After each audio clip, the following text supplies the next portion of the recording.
വീണ്ടും UDF ജയിച്ചാൽ ആരായിരിക്കും മുഖ്യമന്ത്രി എന്ന ചർച്ച കേൾക്കുന്നതും അതിൽ പങ്കെടുക്കുന്നതും ഒരുപക്ഷെ സ്വയം പരിഹാസം ജനിപ്പിക്കുന്നതായിരിക്കും. എന്നാലും ആരായിരിക്കണം മുഖ്യമന്ത്രി എന്നതിനേക്കാൾ കൂടുതൽ പ്രാധാന്യം എങ്ങനെയുള്ള ആളായിരിക്കണം മുഖ്യമന്ത്രി എന്ന കാഴ്ചപ്പാടിന് കൊടുത്തുകൊണ്ടാണ് ഈ ചർച്ച മുന്നോട്ട് കൊണ്ടുപോകുന്നത്. ഒരു പാർട്ടി മുഖ്യമന്ത്രിയെ തീരുമാനിക്കുന്ന ഘടകങ്ങൾ ഒത്തിരിയുണ്ട്. പലപ്പോഴും സമുദായം അതറിഞ്ഞോ അറിയാതെയോ അതിൻ്റെ അകത്ത് കടന്നു വരാറുണ്ട്. അതിൻ്റെ പേരിൽ തർക്കങ്ങളുണ്ടാകാറുണ്ട്, മേധാവിത്വ തർക്കങ്ങളുണ്ടാകാറുണ്ട്.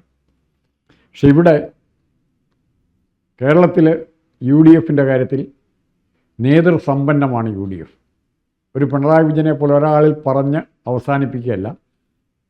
ധാരാളം പേര്, VD സതീശനുണ്ട്, KC വേണുഗോപാലുണ്ട്, Ramesh ചെന്നിത്തലയുണ്ട്, K മുരളീധരനുണ്ട്, Thiruvanchoor രാധാകൃഷ്ണനുണ്ട്, Sasi തരൂരുണ്ട്. അങ്ങനെ ധാരാളം ആൾക്കാരിലേക്ക് മുഖ്യമന്ത്രി സ്ഥാനത്തെ കൊണ്ടുപോകാൻ പറ്റും. പക്ഷേ എങ്ങനെയുള്ള ആളായിരിക്കണം മുഖ്യമന്ത്രി?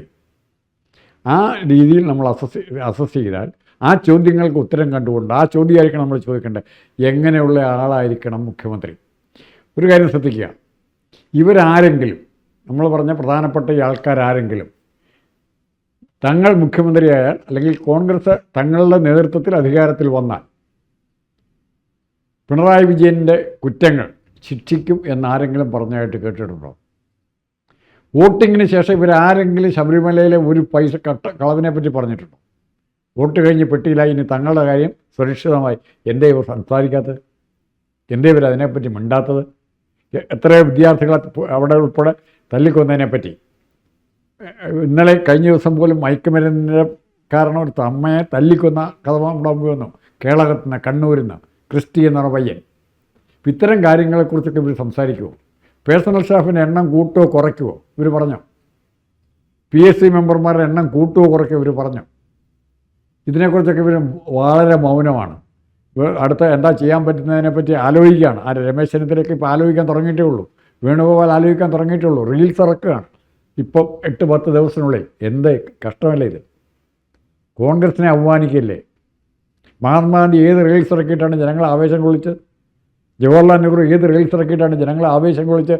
ഇവർക്ക് മീൻ ചന്തയിൽ മീൻ പിടിച്ചുകൊണ്ട് നിൽക്കുന്ന ഫോട്ടോ വേണം, ഒരാൾ അതിനേക്കാൾ വലിയ മീൻ പിടിച്ചുകൊണ്ട് നിൽക്കുന്ന അടുത്ത ഫോട്ടോ വേണം, സൈക്കിളിൽ പോകുമ്പോൾ പോകുന്ന ഫോട്ടോ വേണം. ചാണ്ടി മഞ്ചിതോലല്ല, വല്ലപ്പോഴും സൈക്കിളിൽ പോയിട്ട് അത് ഫോട്ടോ ഇടുക എന്നുള്ളതാണ്. ഇത്തരം പ്രചരണ പരിപാടികൾ തരം താണ KSU +2 പഠിക്കുന്ന വിദ്യാർത്ഥി സംഘടനകൾ ചെയ്യുന്ന പ്രചരണ പരിപാടികളുമായിട്ട് ജനങ്ങളെ കബളിപ്പിക്കാനല്ലേ നിങ്ങൾ വന്നിരിക്കുന്നത് ആണെന്ന് തന്നെ പറയേണ്ടി വരും. ഇതിൽ എന്ത് ചെയ്യണമെന്ന് ചോദിച്ചപ്പോൾ ഇത് പറയാൻ ഉത്തരവുണ്ടോ? അഴിമതി ആരോപണങ്ങൾ, നിങ്ങൾ തന്നെ ഉയർത്തിയ അഴിമതി ആരോപണങ്ങൾ ഒറ്റ കേസ് ഇതിനു മുമ്പ് ശിക്ഷിച്ചിട്ടുണ്ടോ?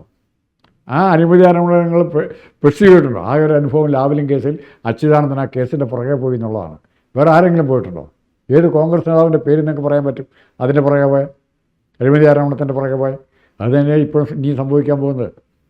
പിണറായി വിജയനെയും കൂട്ടാളികളും കാണുമ്പോൾ മുട്ടുവരക്കും, അല്ലെങ്കിൽ നിങ്ങൾ നടപടി എടുക്കാൻ തുടങ്ങുമ്പോൾ കേന്ദ്രത്തിൽ നിന്ന് വിളി വരും. എന്തിന്? TP ചന്ദ്രശേഖരൻ്റെ പദം ആ കേസന്വേഷണം എവിടം വരെയായി? എവിടെ വെച്ച് നിന്നു?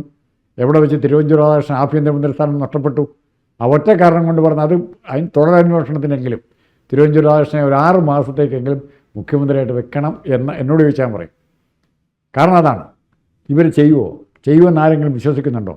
ഇനി രണ്ടാമത് നമുക്ക് പറഞ്ഞു വരുമ്പോൾ വീണ്ടും പറയാം, സംഘടന അല്ലെ ജയിപ്പിച്ചതാരാണ്? ആരാണ് ജയിപ്പിച്ചത് എന്ന് പറയാമോ? കോൺഗ്രസ് സംഘടനയുടെ പ്രവർത്തനത്തിന് ഊർജം നൽകിയ മുദ്രാവാക്യം എന്തായിരുന്നു?